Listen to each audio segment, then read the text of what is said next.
Ten of Swords Chapter 2. I'm not even calling it X Factor 4. No, this is legitimately the next step in the story. From the first page, it's very clear. If you thought this was going to be a skippable event, man, 2 chapters in, they're killing it. We'll see how the rest goes, but I am invested, and this may just be the best continuity wise. This may be the best Marvel's ever done. Let me tell you why I'm so hyped. So the mutants make their way back. If you thought Apocalypse was dead by that, no, he's too significant of a character to die. And no, he's just a little bit burnt, a little bit crisped. So is Richter, and they take him to the Healing Gardens.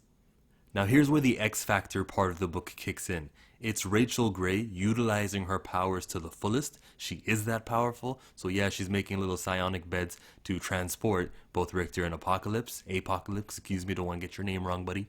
But this is what I want. This is how you elevate characters. You don't make characters super powerful and then not use them. Blue Marvel. But yeah, that's what they're doing here with her and with Monet. And Rockslide's body is back too, torn into pieces. That didn't sit well with me in the last book. Someone wrote a comment, Dominic Hammer, and I pinned your comment in the top. One of the things you wrote was, I hope you're right, and the summoner missed something about his the vulnerability he noticed in that game. Yeah, it's not about that. It's not about summoner missing something in the vulnerability. The book is not being smarter than we are. It was... Do I gotta put on a shirt? 1 second. Rockslide and his history of breaking apart. You can see it happen here. You can see it happen again by Nimrod disintegrating him here. He was whole. He is no longer. He got in front of the tack. There goes my hair. But here is him crumbled saying, he says, zoom in. He says, yeah, don't cry, Cess. I hate it when you cry. And he reforms himself. Isn't that something? Look at this guy come in and become one living thing.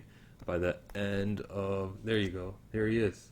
And that's when he stopped being like a smooth rock and became Rocky Rock. There's a time when Beast is going to assess him and listen to what he says when we get to the Scotty Young art. It's here after he gets broken in limbo and has to make himself out of the limbo rock. It's, you want me to blow up again? My suspicion is that when Nimrod shattered you, he atomized most of your original body. You reformed, but from actual rock, and I believe you are now technically a psychic entity, able to form and control a stone golem, if you will. And, first of all, what that means is Jonathan Hickman got it wrong. He's a psychic entity, not a energy form, right? Unless those are the same thing, and if you're a scientist, just correct me. And your former ability to fire off your limbs doesn't work with your new form. It's more destructive, a literal rock slide. So, I want you to do it again, and see if you come back. Wait, what? Oh, anyways, he calls him a sissy. He does do it.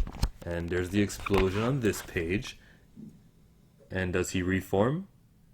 Santo, if you can hear me, concentrate. Try to feel... And he reforms.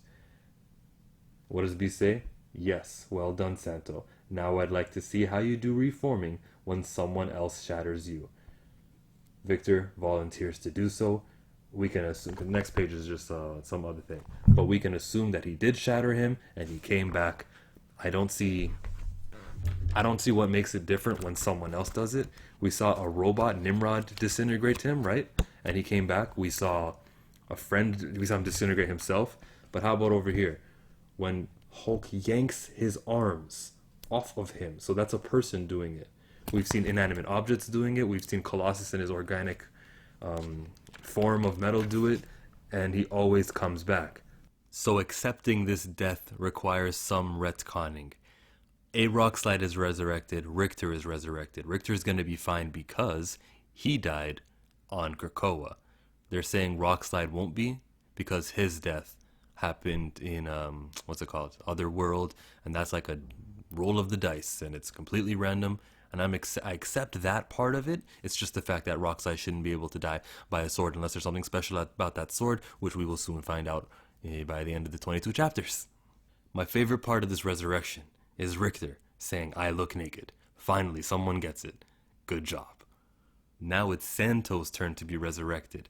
Professor X sends him the psychic memory, and it did not work. There was a psychic blast done to him, done to the House of M, done to because there was 5 different places where these memories were stored. Remember the Summers house up in space because you got to keep things in different places. Cradle 1, the point, and the most important one, Cradle 4, Moira's no place. Moira is in there.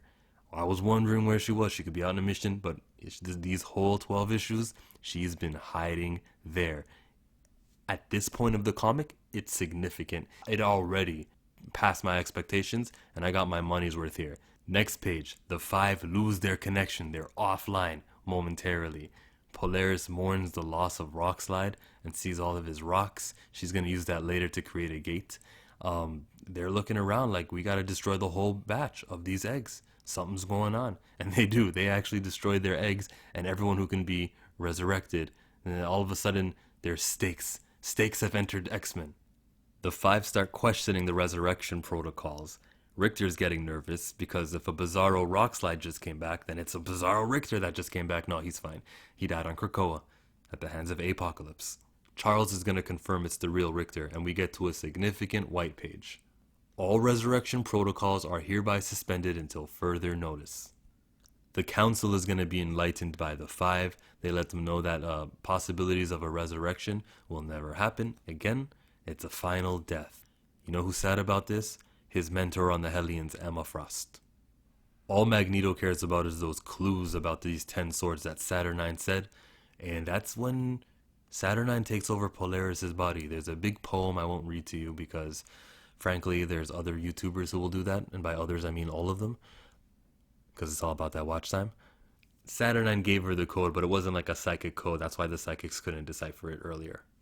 Which brings us to this page where Magneto and Xavier are talking to Apocalypse, but then there's also these green text boxes, which is clearly Lorna Dane, and this is where I felt like there was 3 writers on the book. Teenie Howard, Jonathan Hickman, and then Leah Williams doing her thing, because this is an X-Factor book, so I guess they covered up the artwork with more words because she wanted to put her own book in here. I don't know, that's just me assuming something, right?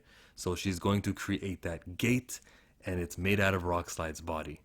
And let me add, even though I disagree with the sword slice killing Rockslide, I do believe this is a death. It's final. This isn't Peter Parker where someone who grew up reading him is going to want to resurrect him. This guy's not significant. No one's... I mean, let's read all 22 chapters, but no one's bringing back Rockslide, so this does feel final. Especially the extra measures they went to let me know he can't be resurrected. This is it. The comic is saying, if you die in this event, it's final. Exhibit A, Santo. The stakes are real.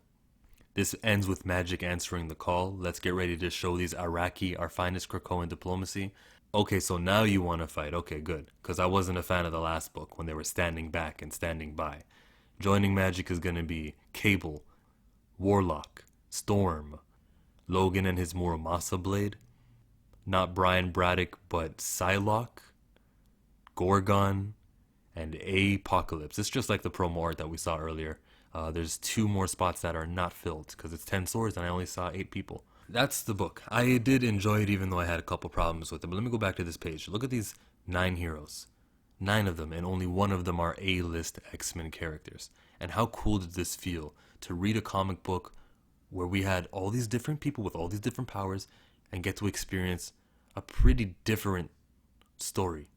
I love it. Let's elevate these lesser known mutants. Let's keep doing a good job with the 5. Let's keep doing a good job with Rockslide. Hopefully he comes back. Monet. Let's do stuff with Rachel Gray. It can't be the same old all the time.